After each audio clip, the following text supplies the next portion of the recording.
This is the Behind the Line podcast, and this is Pacific Northwest Headline News in 3 minutes for Tuesday, April 5th, 2022. The Seattle Museum of Pop Culture is offering a summer camp for kids ages 12 to 18 years old called a Dragtastic Summer Camp, The Art of Drag. The week-long camp will give individuals ages 12 to 18 the chance to investigate drag history while also creating drag personas. I mean, what do you say to that? That's weird and sick. If an 18-year-old or adult wants to go do something like that, it's fine. But sending your 12, 13, 14, 15, 16-year-old to that? Come on. A 3-year-old girl was kidnapped in King County this morning at approximately 2 a.m. when her mother left her in a running vehicle outside her apartment building while she took another child into the apartment. She went inside, heard vehicle tires screeching, came outside to see her car was gone with the child. An Amber Alert was issued. Luckily, officers located the vehicle a while later with the child in it unharmed. You don't leave your kids in a running vehicle, ever. A man was arrested on a flight from SeaTac to Arizona for masturbating 4 times next to the female he was sitting to on the plane.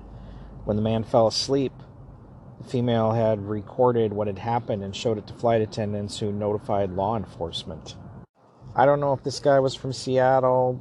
It sounds like he probably was.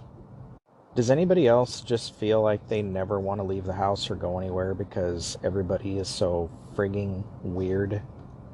An investment fund run by the Japanese government said Monday it has purchased a $110 million stake in NuScale Power, the Portland-based company working to engineer a new class of modular nuclear reactor. NuScale's owner, Texas energy company Fluor Corp, reiterated Monday it will retain a majority stake in the Portland company after it goes public. NuScale said Monday's deal valued the business at $1.9 billion. Nuclear power is getting a fresh look from energy companies as they seek alternatives to carbon-emitting gas and coal generation.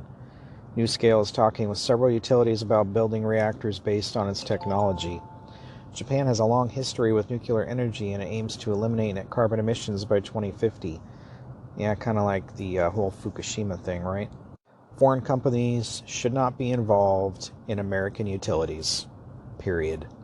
And California may empower citizens to sue over illegal firearms. This is a story from the AP. For all of California's nation-leading attempts to regulate firearms, the state has not found a way to deter those happy to skirt the laws with stolen or homemade and increasingly prevalent ghost guns. Oh, you mean anti-gun bills don't work? In just 2 recent examples, police say the first weapon recovered after gunmen killed 6 people and wounded 12 in downtown Sacramento early Sunday had been stolen.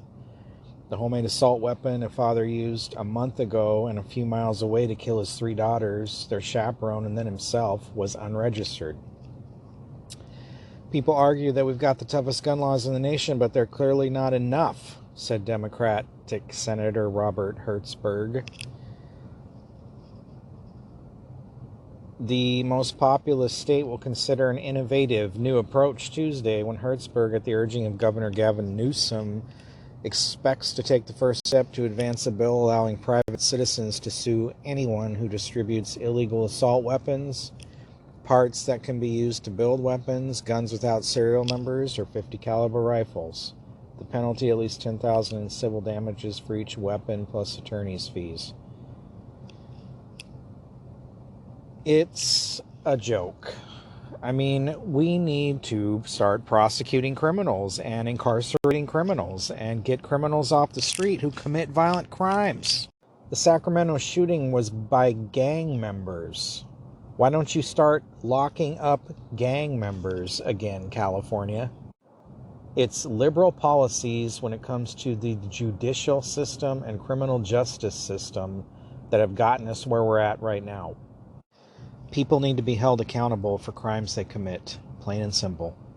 This has been Pacific Northwest Headline News in 3 minutes. Well, 5 minutes. For more, visit BehindTheLinePodcast.com. Thanks for listening.